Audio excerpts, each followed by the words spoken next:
Right. Well, and sometimes I have the feeling, I know the subject, so sometimes I know where the subject has really been messed up, and then I like to try to explain it. A lot of times I feel it's not important to do it, because it's already been pretty well cleared up. So I don't just go talking along on something everybody else that's redundant. That's very good. A lot of radio shows, talk show hosts have picked up on that when it comes to something you don't know about, you'll just stop right there and say, look, I don't know about that. That wasn't my... Oh, I got another program to be on. The guy named Monteith. And he's, I think, he picked up my name from the fellow I was with the couple of nights before that I said was such a nice... And this guy seemed to sound like an older man, mature. Yeah. And I would have had the broadcast from 12 to 2 in the morning. And I said, at my age, that's a little bit, we'll record. He just interrupted me like that. He said, I'll call you at 2 in the afternoon. So, he's a nice guy. Great. So let me just check this guy's on tape. Oh, yeah, okay.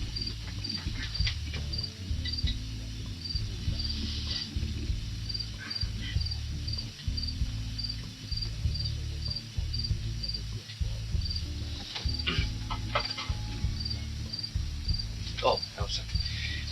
Okay, yesterday we spoke about the Bay of Pigs and whose fault that was and how history has kind of played around, beat around the bush a bit. Is there anything else we should bring up about that? Do you want to? Well, I was reading something that came in today in the Toyota. It's got quite a bit of mail. It's really amazing that people who are apparently credible, and really it isn't their fault, they are unable to find the true word of this thing. And if they don't read that Cuban study group paper, which has Allen Dulles, Bobby Kennedy, General Taylor, and Admiral Burke, who know what went on and they know the law and what Kennedy's rules were and all that, then it is hard for them to understand, and I can see that. But the decisions were made in the Eisenhower era. The regulations that said that no military personnel can be used in clandestine operations had been made in the Eisenhower era. And things like that all of those men knew. And I mean by that all the military group that was in there. So when they were briefed from about once a week as they were progressing through all this, as I was myself, we knew the things. They didn't have to tell us again that you do this and you do that. So then on Sunday afternoon, when Kennedy summed it all up and said, well, the airstrike yesterday was pretty successful. We destroyed 7 planes on the ground out of 10. That's all Castro had. But the 3 jets got away, but we know where they are. The U-2s have found them down in Santiago. And we have bombers in Nicaragua, and we can get over there. So he said, if the bombers go over there and destroy those jets, then you can land on the beach. Well, with that stipulation, if the bombers did not destroy those planes, then there wouldn't be a landing. The air cover story and all that other foolishness that they say that Kennedy welched on and all that sort of thing, just out of the world. There was no plan for that. And it wasn't so much a function of planning either. It was a function of the highest level regulations in our government, National Security Council, coming down through other administrations. And the people in the groups knew that. I knew it very well, and I knew Lemnitzer, whom I worked with at that time. He knew it, and people like that. And it's too bad that they have tried. I don't blame the Cubans for screaming, because the Cubans would have taken the whole U.S. Air Force to help them if they could get it. They were the people that wanted the help. But that's something that can't be overstressed, because here we are 34 years later, and they're still putting that up as the reason it failed, that Kennedy didn't send out the air cover that they needed. Well, in terms of 1961, that air cover had been explained, it was not to be done, and the president had put out his orders, and no one had the right to disobey those regulations, and no one had the right to disobey the President of the United States orders. He's the commander-in-chief. Now, that's one thing that I'm trying to get over without any questions. And then nobody else really had the authority to stand down that final attack either. Oh, absolutely. Now, in my own belief, I think the gentleman involved, and he is named on the papers by these four men, like George Bundy, I think he just did not have the military experience, personal military experience, to know the situation like that. And he may have tried to rationalize it because Stevenson was upset up at the UN with the earlier attack and all that sort of thing. Maybe he said, well, what difference will it make? Only 3 jets, and we'll have our planes on the beach the next morning, and it will take care of them. What's the difference? Something like that. When he wrote for the New York Times, categorically the headline said, "The brigade's my fault." Well, he didn't say it with degree, but he recognized that it was his fault. But yet, the call he made was to General Cabell. Yes. And he should have been able to explain it to him. General Cabell should, without any question, had said, all right, if that is the word, then we are not going to invade.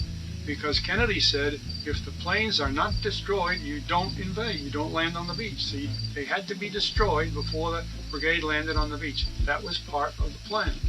And when that gentleman in Puerto Cabezas, Nicaragua, was calling me late at night, just before the planes were supposed to take off, he said, look, we can have those things destroyed before dawn, and then the beach is open. But, he said, I've been told the president said, that Bundy canceled the plan. Well, the man in Nicaragua can't know why Bundy canceled the plan.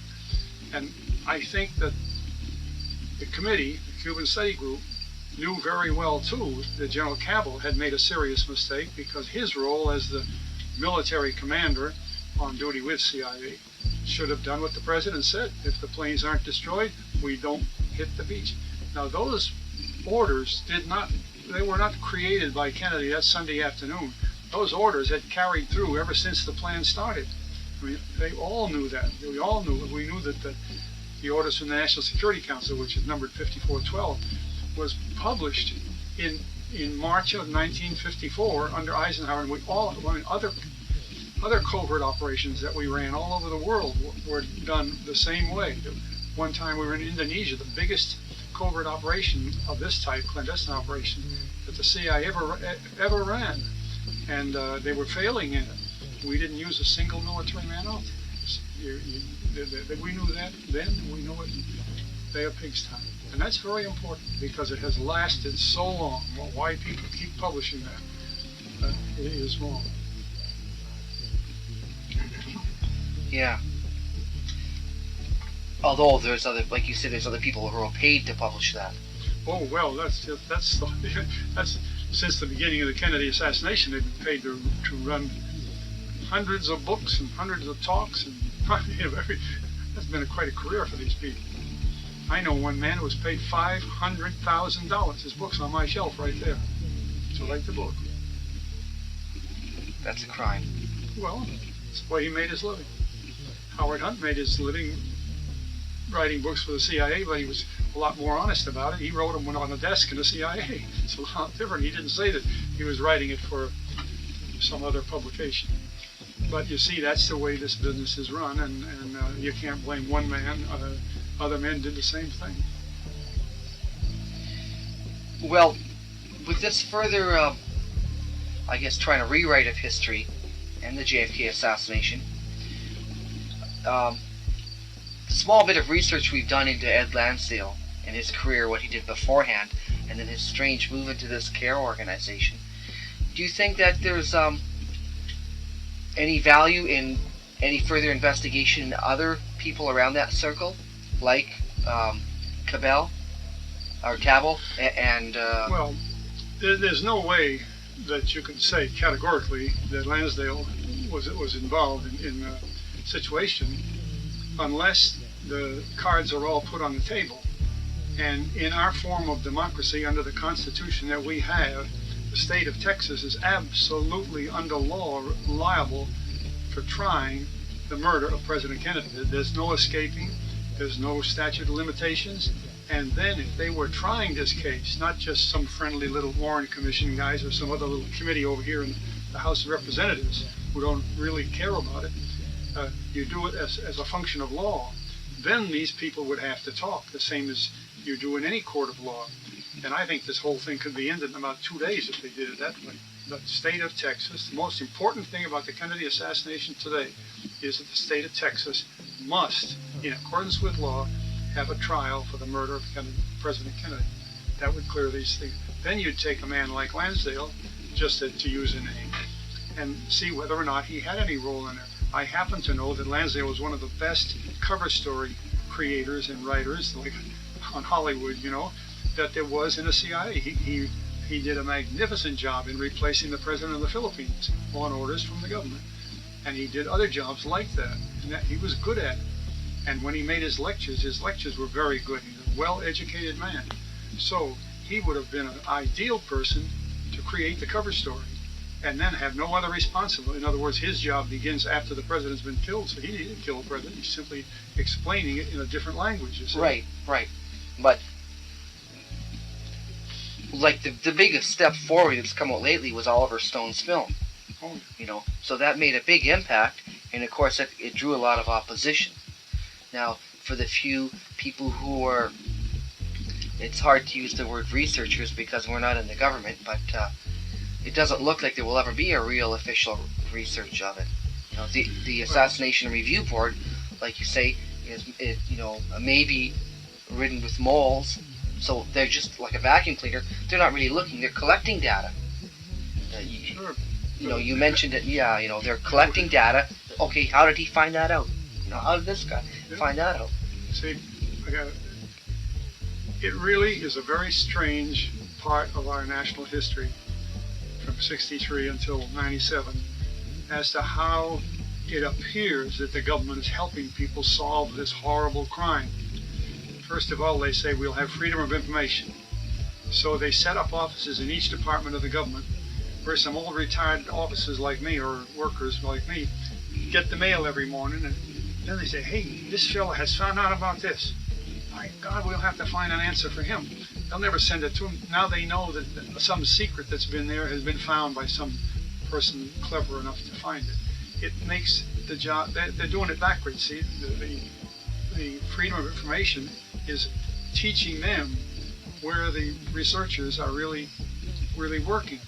And then they send the researcher a paper that they just printed that afternoon that looks like the old papers, got all the old stamps on it and everything. The researcher thinks he's got his answer, and by the way, they charge the man pretty heavily, and the salary of these men who do these, all the retired people that they've got there do this, their salary is the income of the freedom of information. People don't seem to know that. But it's strange, this whole function of covering up the death of the president has been taken from the courts and put on a merry-go-round for the fun of the community.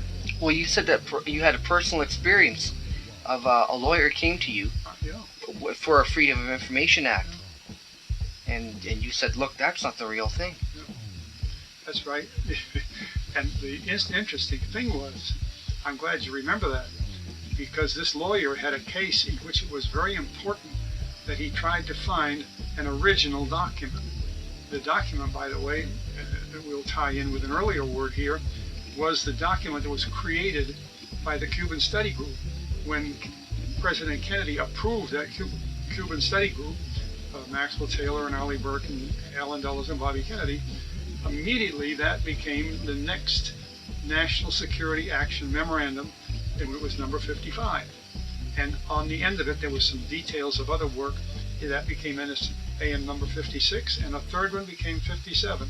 So from the Cuban Study Group, three very important presidential White House documents came out and were used, and Kennedy was going to use them more after the election, as he put it, to almost reduce the CIA to nothing but studying documents and analyzing intelligence, without the clandestine work. Right. Well, in doing that, then he was proving that these things were functions of government and were useful to be applied to control the CIA, because before that these documents hadn't existed. That kind of control hadn't existed.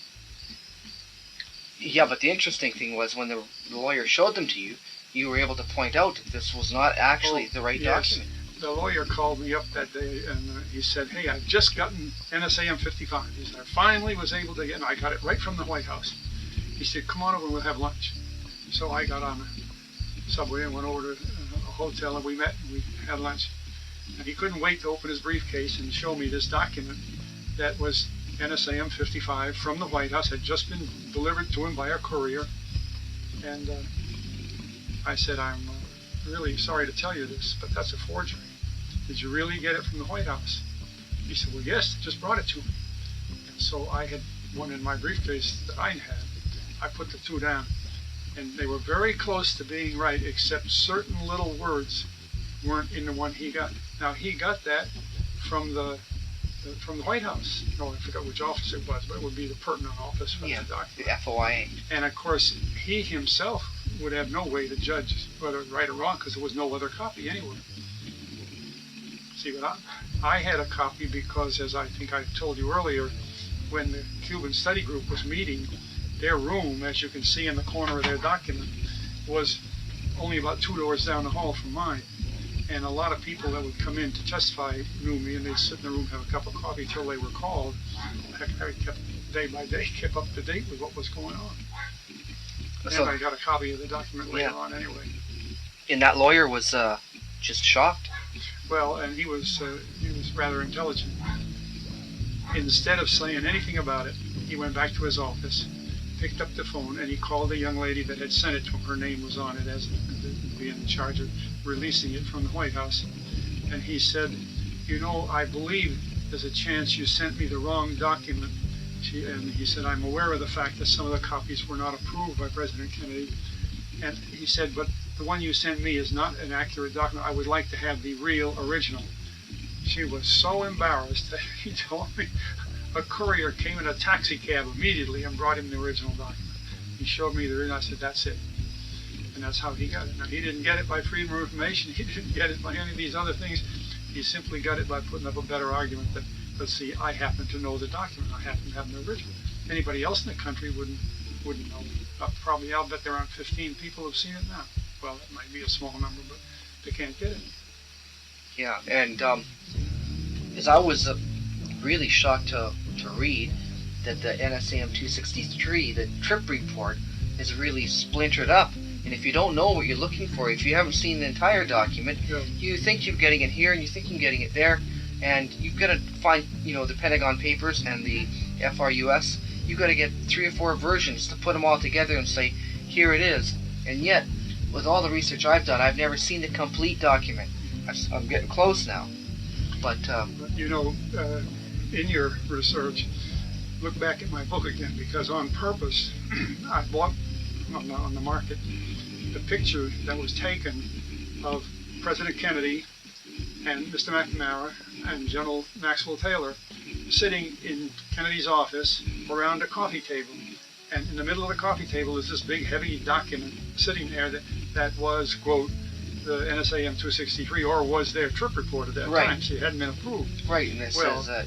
They knew, the President knew, and we knew that the trip report was written in the Joint Chiefs of Staff area in the General Krulak's office. I worked for General Krulak. I had written many, many paragraphs of that document.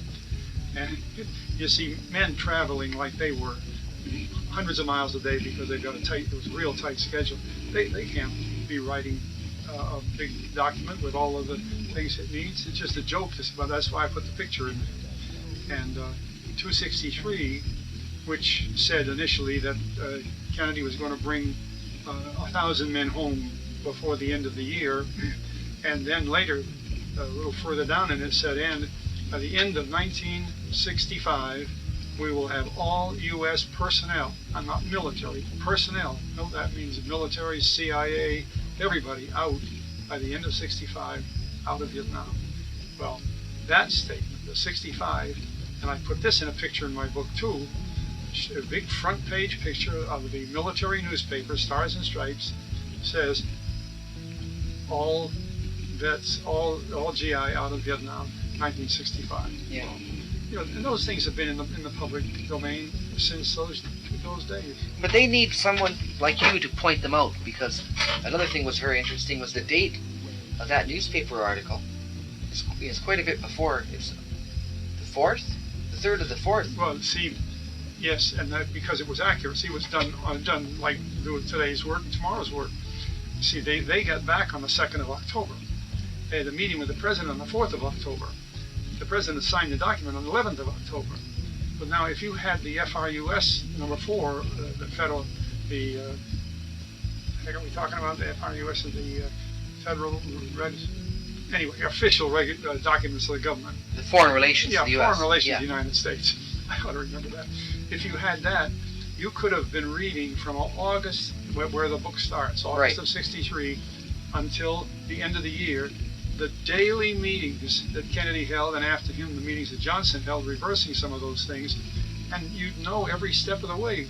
And when you get to the fact that these men come back with a trip report, you look there for the trip report, and it isn't there, see? Somebody's playing the game. Well, that's the way, even in government documents, things have changed. But before that, you could see that Kennedy would have a meeting on Monday with this group of top people. Okay, we'll do this, they get it done, then come back on Wednesday for a meeting, maybe have a meeting that Friday, or at least next week. And he was building these documents right there in daily meetings, so that by the time the gentleman went out to Vietnam as a cover for him finishing the report, it was done.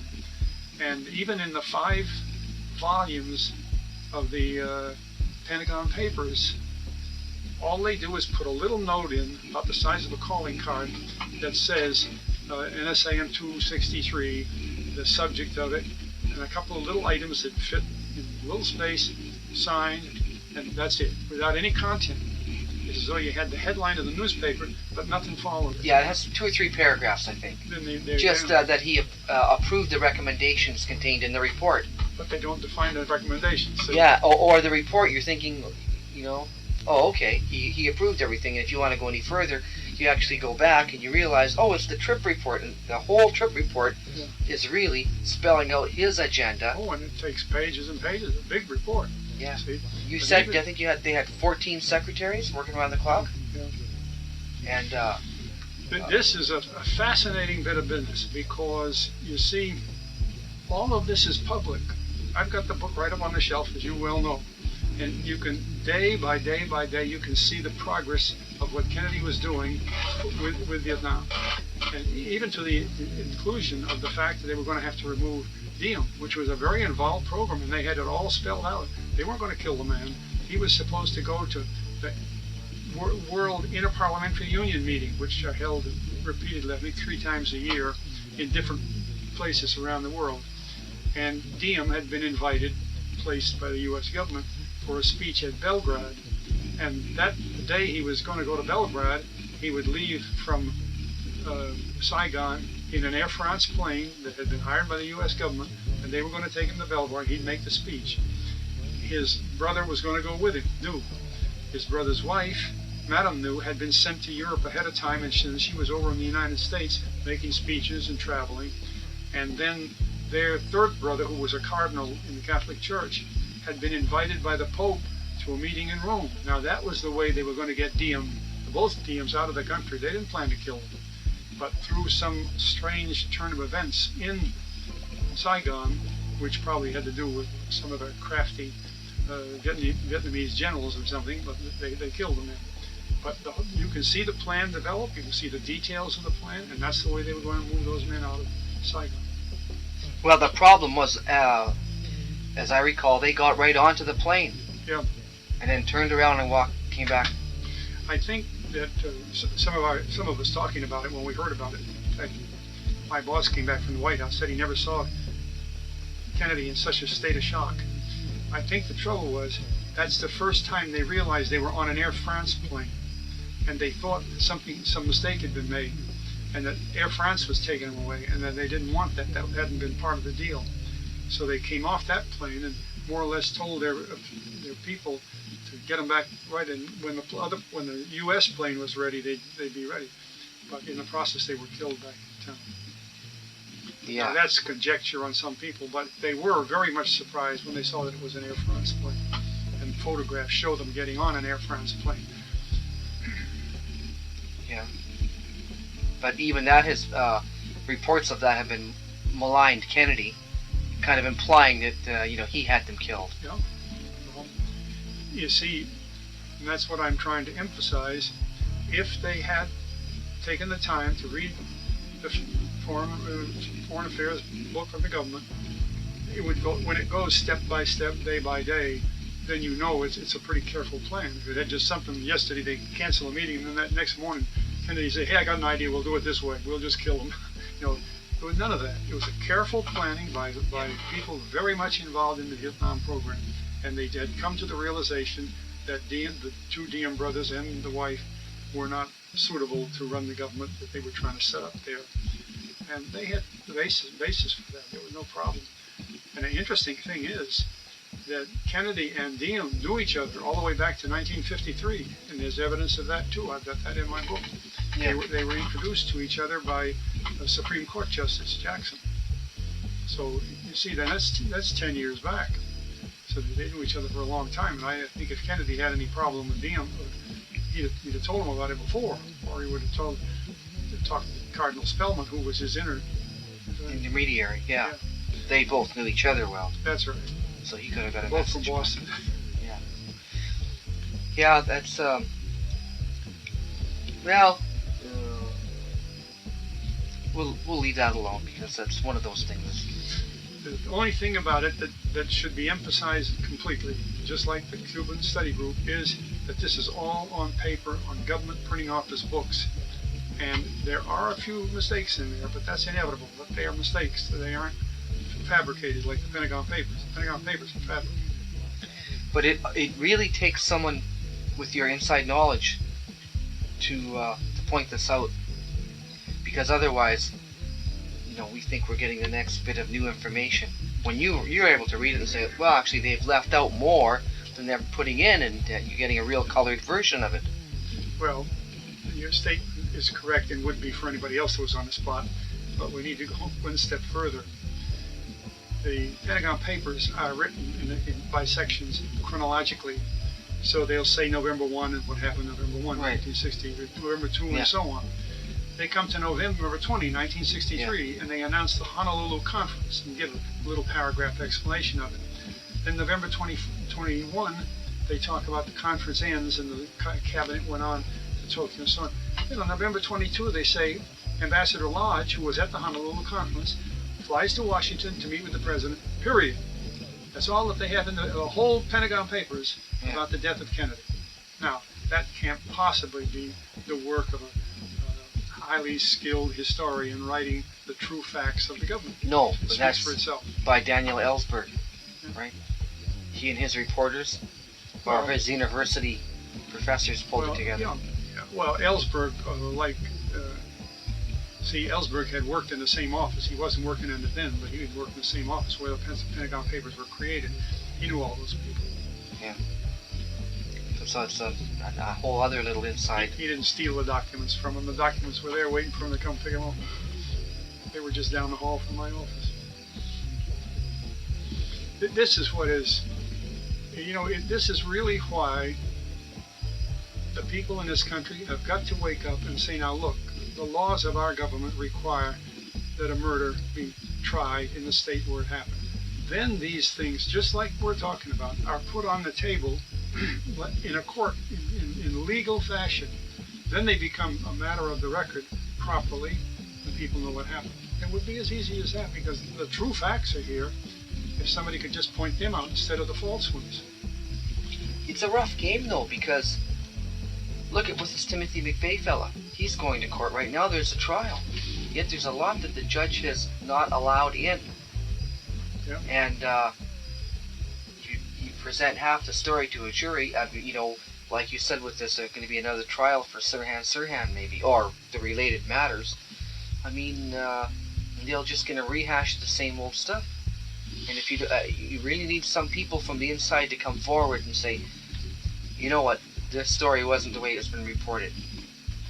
And you have done that with some of these things. You've probably noticed that this problem really maybe didn't begin, but it got amplified with the Kennedy death. Because when people saw that they could somehow work these things through without a trial in the state where the murder took place, then they began to use that system. Yeah. Notice that in Oklahoma, instead of having a trial in Oklahoma, they went to Denver. Yeah. Well, the courts have generally agreed that there was some reason why the person couldn't be tried in the state, And if another state agreed, they both agreed, then it's all right. They can do it. That doesn't subvert the law.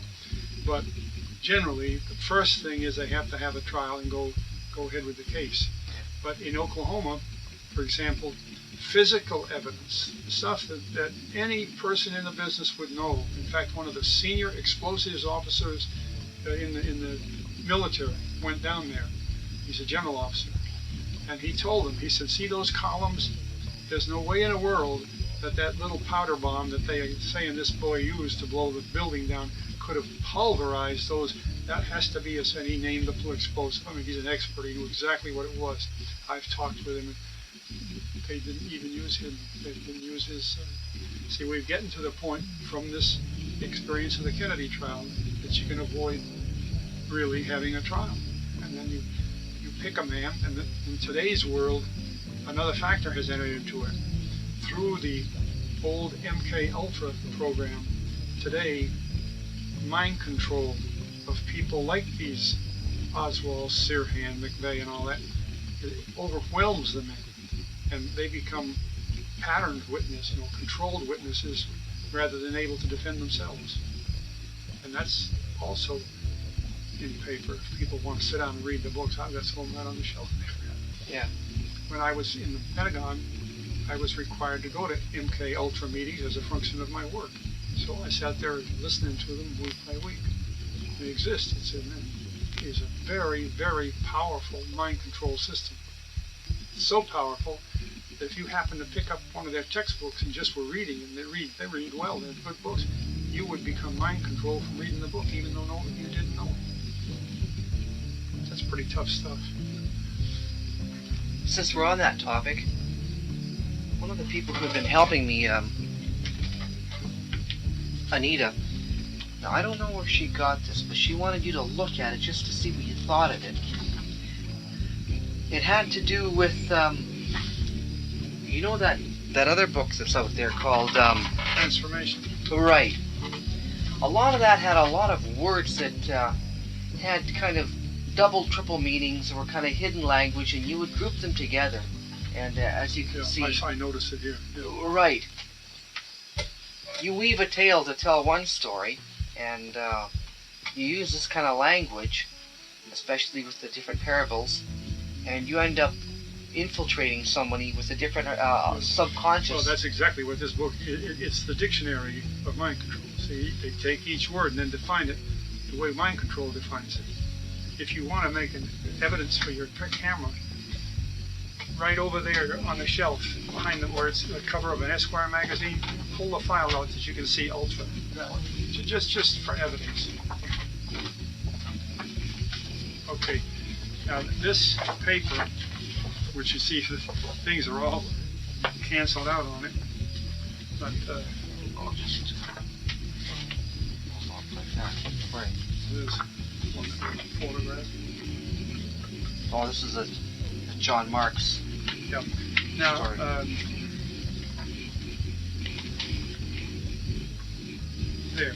there's the cover of Carter with the CIA. All right. But you get that where the Ultra is shown. MK Ultra, yeah. And see the man that signed it here. But that sort of thing has, and look at the date on it. What is that? August 4th, 1963. No, 14th. Yeah, this is the period we're talking about. Now, this work has been going on at an accelerated rate ever since these early papers were published. Yeah. And, this leads to MK Delta as well. A lot of those documents were said to have been destroyed, I think, by, is it Richard Helms? Had them. Oh, he was, yes, but here they are right here, if anybody wants some copies. And, but the thing is, this began as a function of the post-Korean War prisoner return deal, when they found out some of the men didn't even realize it, but they had been totally brainwashed. They didn't even know who they were supposed to be fighting for, and things like that. They couldn't remember that they were in a prison. They were totally brainwashed. And interestingly, it was a doctor in the Army, Captain Mann, who began to realize that that was what was the matter with the American prisoners. They weren't giving information, which is not an honest way to do it. Give information when you're a prisoner. You're supposed to be just give name, rank, and serial number. But their brains had been washed. They had been, today we call mind control. And I was the squadron commander in Tokyo at that time, and had a lot of men working for me. So I was called to attend a meeting in 1953, I believe. And this was the first time that anyone in the military had spoken on the subject. Today we call MK Ultra, or mind control. He was using the terms of brainwashing. First time brainwashing was ever used in public. Well, people don't realize that this now pervades the whole government, pervades the whole system. It's like AIDS, the illness of AIDS that was created. They couldn't release it to the public until an antidote had been made, so they would save certain people from getting it. But all this kind of thing is not accidental. And I understand that that doctor in Montreal, Canada, Dr. Ewan Cameron, you had mentioned once that you thought it was strange that he was being funded from Air Force funds. There was an office in the Air Force at that time under the heading of unconventional warfare. And they had been advised to support the development of this subject, which had grown out of the Korean War, because people were alarmed by it. And, to be able to do that to people was alarming, and we needed to get ourselves into the business. Right. And somebody came up with the idea that a man named at UCLA, Dr. Heavenly Days, West, Julian West. Yeah. And this man, Ewan Cameron, and Dr. Mann knew the subject in the early days, and they knew a lot about the subject. And Mann was an officer in the Army, West was an officer in the Army, the Medical Corps, psychological officer. Ewan Cameron happened to be a Canadian. And there's even, I'm not even sure if he was Canadian. Well, that's true. See, yeah. You don't know where these people come from. Right. And you're right to say that, because it could be that, well, I have a register over there, 1957, by the American Psychiatric Association. Out of 8,000 names, over 1,700 are from Germany, East Germany, Poland, Leibniz, the great school for mind control work. And what they did is, immediately after World War II, instead of bringing these men into court and everything, they flew thousands of them to the United States, and they set up business here as psychiatrists and all that. So they're all here. Yeah, they were set up in institutions where they had some assistance and. Dr. West used to come in our office there at the Pentagon. He worked at the big medical school in Texas, at one of our air bases there, and he's only one name out of many. Yeah. These were developing out of that first realization from the war in Korea, and of course that was done under the control of Chinese people. Right. So in one event, it's not really fair to say that this is a blight on the American military, because it was the other side that were doing it, to our way of life. They originated. Yeah. And the interesting thing was that in the American Psychiatric Association directory, many Americans had been to the school in Leibniz to learn their business. And when the war came, if they were able, they got back home. And the dominant school was in East Europe. And then we all remember the early names of the psychiatry. I can't remember, but they have all been this group of East Europeans that became so famous, in this kind of thing. But just to think that you can take the annual directory here in this country and find out that a terrific proportion of them were flown over here right after the war. I just turn it on again here. Rusk wasn't. He was all right because Kennedy supported him pretty well, and some other people did, but he wasn't a real big powerhouse.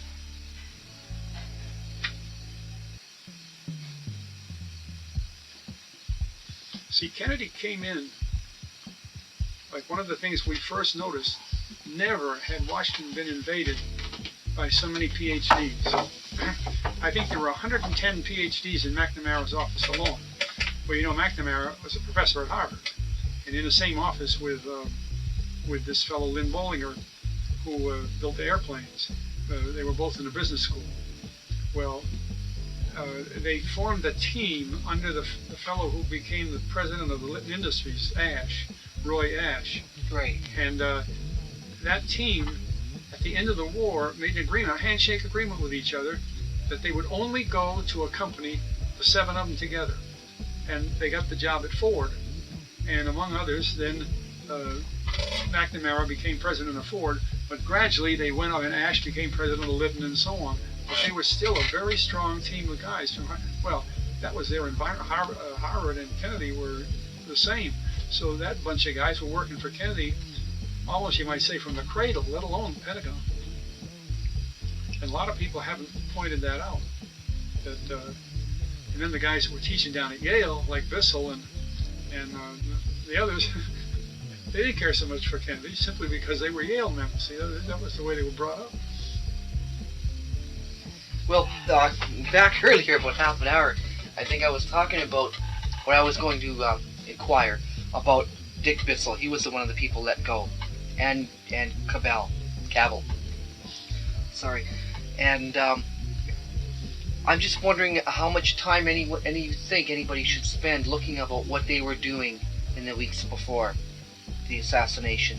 And you know, you can't. The first thing that comes to a lot of people's minds, if they just have a quick knowledge of it, is Allen Dulles must have had something to do with it. You know, like you had mentioned, he was a sacred cow. He was there from the Eisenhower days, and these were the people that had won the Second World War, and they had been made their way up to these positions. So when you talk about those four men, well, I mean Dulles and Cavell and Bissell and whoever else was in their immediate area, that would almost seem like the first place to look. Well, you have to analyze them carefully, and I had the good fortune to work right in the same office with them, or even right in their own homes. And I think the truest words about the Dulles brothers were they were lawyers. Lawyers don't care who they work for, because if the guy lets them go, they work for another guy, and then they're loyal to that man. Another guy hires them. That's the lawyer's business. He doesn't try to take over the law firm, maybe the firm, but he doesn't try to take over the client's firm. You know, the Ford Motor Company, they let it go that way. Right.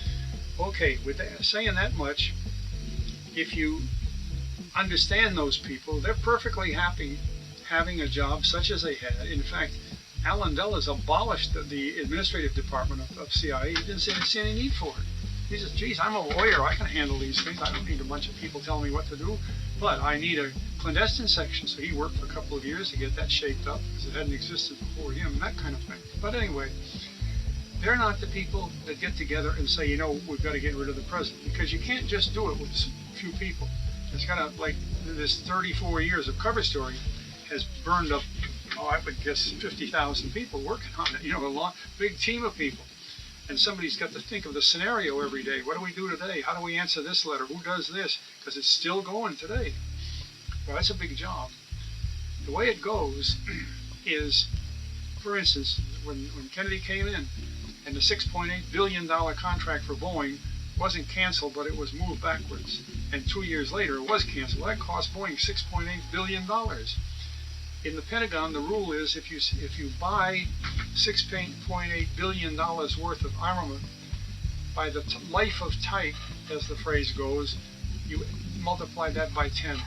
So that contract would have been worth $68 billion to one company. As it was worth $68 billion to another company. So there's a lot of motivation there. I was down in Antarctica with the work of several large companies in the group that I was there represented there. We were going to install nuclear power. Well, we did install nuclear power system for Antarctica to prove that that same type, very small, very safe, very useful, cost almost nothing, thing could make heat, power, light, fresh water all over the United States. No telling how much. And in Kennedy's orders about it, He said, we will be able to do away with oil, natural gas, and water power. Well, that was right in print by the president. He was naming it. And when did we go down to Antarctica? We left on the 10th of November, 1963. He was dead 12 days later. You see, they pointed each other. Well, when you take cases like that and put them together, and the men meet at some big club in New York, or they meet at a club in Dallas, I think probably they met in Dallas, and they're just talking like businessmen, and they say, look, if this guy Kennedy gets reelected, it's going to be hell again. We're losing plenty right now. And then, right in the middle of that climate, he came out with this NSAM 263 that said, we're going to get out of Vietnam. There went $550 billion on the tables that those guys would, well, eventually did get because of the war was on. That would have stopped. Well, right there, I think you should, I hate to interrupt you, but emphasize again the Bank of Boston and that gentleman that came into your office buying the Bell helicopter. Well, yes, but he's only one of 200 or 300. No, I know, yes, but that's and interesting. It's a good example. Yeah. See, and as you know, my office was a very anonymous office. Outside the door, it just said Team B, my name on it. And in walks this man with his card from the First National Bank of Boston. He gives it to my secretary. Right away, she knew that somebody had let him know that Team B was the office that was providing support for CIA. So we had trained her to go ahead and let him in, and I'd take care of them when they came in that way. And he came in and right away told me that he was working with the Textron company, and Textron was willing, if the man could find out if there was going to be a market for helicopters, to take over the almost bankrupt Bell Helicopter Company. Now this was way back in the beginning of things. Yeah. And in the process, I could assure him that we were using helicopters in Southeast Asia, although at that time we weren't using any in Vietnam because of the Geneva Agreement that said we couldn't bring in any other new arms into Vietnam. That agreement was written in 54, and we're talking about 59. This is when the man came in, or 63 when Kennedy died. But that man did learn that we were using the helicopters, and he was in a position where, among his cohorts, they could press the Vietnam War where it would get up to the level where it was in 63, a few more weeks, and we'd have a big war down there, and then Kennedy came along with him. Now that's the source, that's where the power comes from that says, gentlemen, we hate to do this, but that guy's got to go. Now that's the same thing that happens in a court when they have to hearing the case. They say, that case was murder, that man has got to go. So you call a man in to chop his head off, you don't blame that man for chopping his head off, that's his business, he's been told to do it. Well, this is where the Dulles and the others fit, because they were doing what they were supposed to do. The people that made the decision were the ones that were going to lose hundreds of billions of dollars. And I know myself, because I was with this expedition that went down with the nuclear plant, that right on the same papers we carried were Kennedy's words that these plants are perfectly safe, will demonstrate their use in Antarctica, they will put them all over the United States, and they will do away with the requirement for petroleum, natural gas. With that, with the Gary Powers story, and your inside knowledge that he was, that he landed, he was forced down, and it somehow appeared that, I think you put in your book, The Secret Team, Alan Dulles, Bissell, and those four other men, or something like that. Do you think there's any avenues to corroborate that story, that the Cold War, certain people in the Pentagon had decided?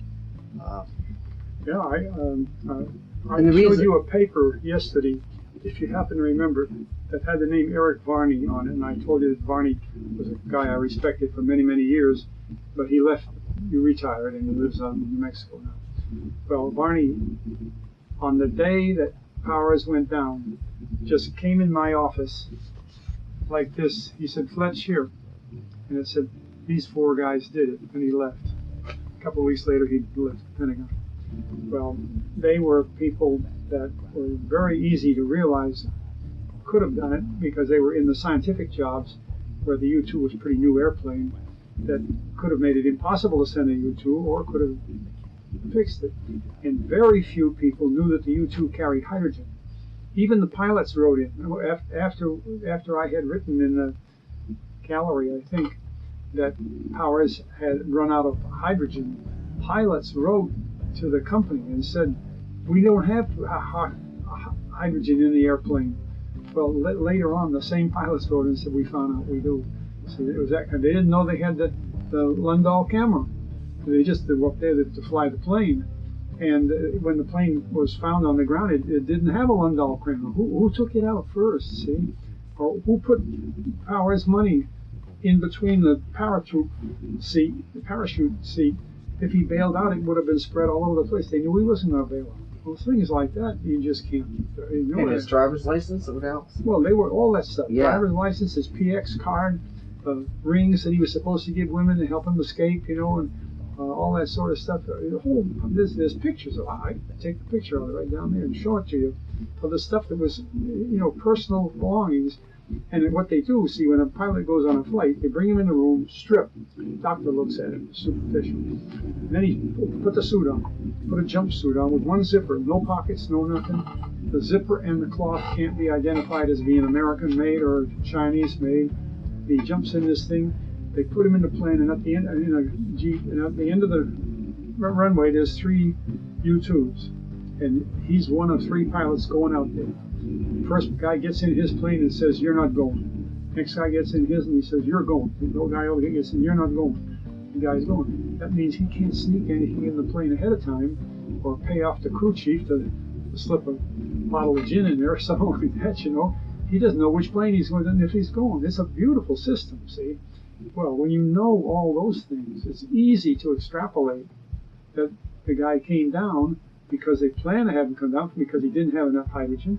His parachute pack was fixed ahead of time. His suit, the pockets didn't make any difference because they wouldn't let him have the stuff anywhere. On any flight, he wouldn't have anything in his pockets.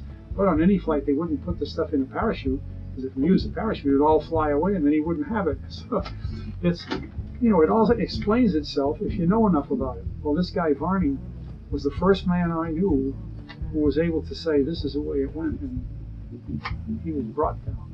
And that's true. They wanted to cancel out.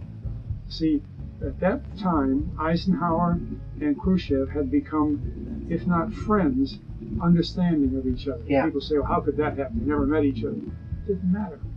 Eisenhower's longtime, highly regarded best friend, the chief executive officer, was Walter Beadle Smith.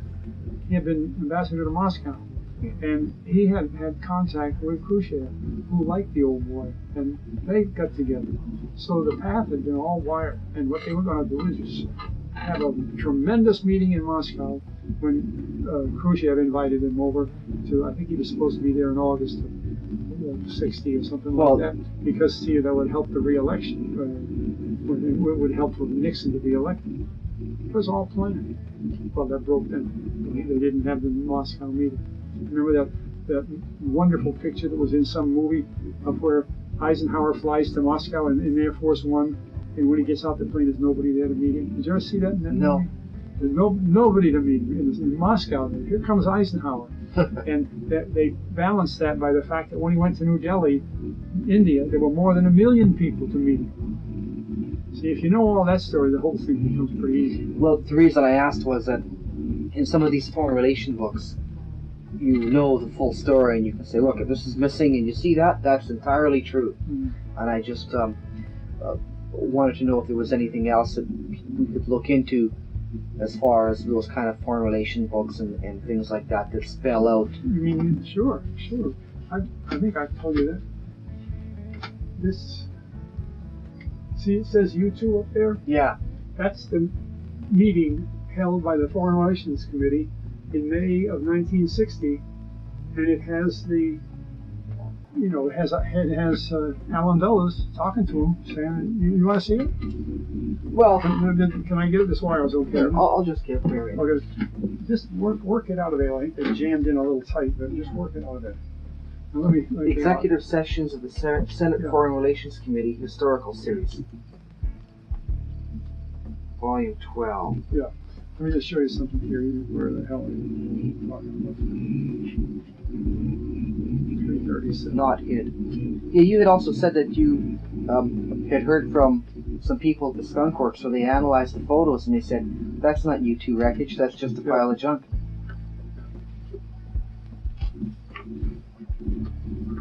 That's when they sent it back to Lockheed, you're right.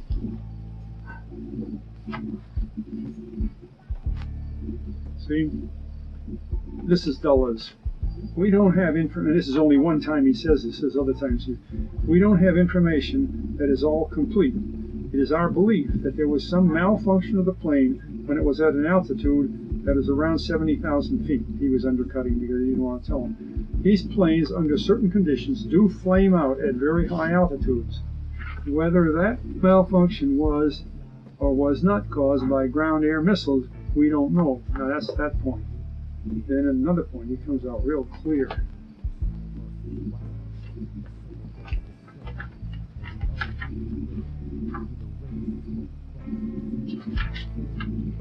Well, I think that the first-hand knowledge you have, someone else told you that, listen, something fishy went on here.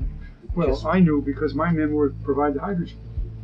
And I always got a call from the guy, and he said, I asked him about, any problem. He said, best of our knowledge, there was nothing wrong with the hydrogen bottle, but, my guys provided the hydrogen. And right away we began to see that things weren't what they should have been normal. We didn't know what the trouble was, but we knew it wasn't normal. See, here's Dulles again. It's obvious to us that the plane was not hit. If the plane had been hit by a ground-air missile, our belief is it would have disintegrated. And instead, here's a plane on the ground almost whole. Yeah. See? Like you say, landed in a farmer's field, and it just broke up because of that. Well, that plane had no real landing gear, a little wheel underneath. Yeah, sat down on. But this whole book is not entirely all about this, but almost. And if you want to read it or you want ever access, I can copy pages of it. Maybe another time we could photocopy something. But in fact, where I've written about it, I have quoted directly from this book, or there's another book like it. Okay. But if you want to slip that in your bag and take it with you, it's okay, because I don't use it very often. I just don't want to lose it, but see what I do? I have to pull that out to get a fax copy of it. That's why I tear the pages out. I'll probably regret it someday, but it's the way to do it. Yeah, it's for historians. But see, you always want to let me know when you think you need backup, because really, if I've written it or said it, 90% of the time I've got something like this behind it. And, I'll just put it there. That's okay. Okay, well, just double check this is going. Yeah. As I mentioned, I just wanted to put a little blurb in to anybody that had maybe never seen you or ever seen a video. When they get the CD, they'll be able to have this clip on. It's a kind of a personal message from Fletch to the public who are looking at the CD. So I think I just started off by mentioning that all these documents and essays and articles are all of your personal experience over the last 23 years of your military career, and even then some of banking.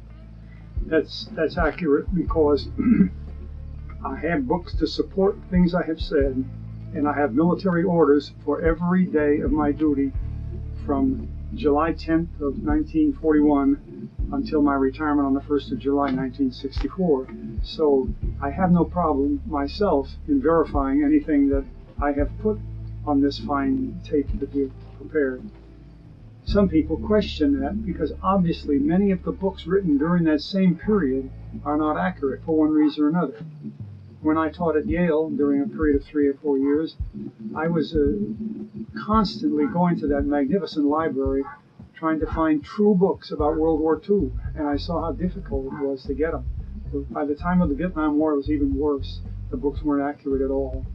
So, having been through this kind of experience myself, I was asked by an editor, actually, to sit down and write about it, almost like a biography, day to day. So I began in the early days of World War II and came up till I retired about a month after Kennedy's death in November of '63. And this is, I think, a very good accounting of of the JFK assassination. I think that we've covered almost everything that is there to Yes. cover. You know, this has been a very necessary function of this CD, because it is so difficult to hear the true story, the accurate story of the assassination of the president. People just don't realize, first of all, that the assassination of the president is a function of government around the world. Whether they want to believe that or not, it is. And so to find that a man is killed by a professional hit team, and I'm not talking about Americans, I'm talking about a hit team that's stateless. They're purposely trained to be stateless.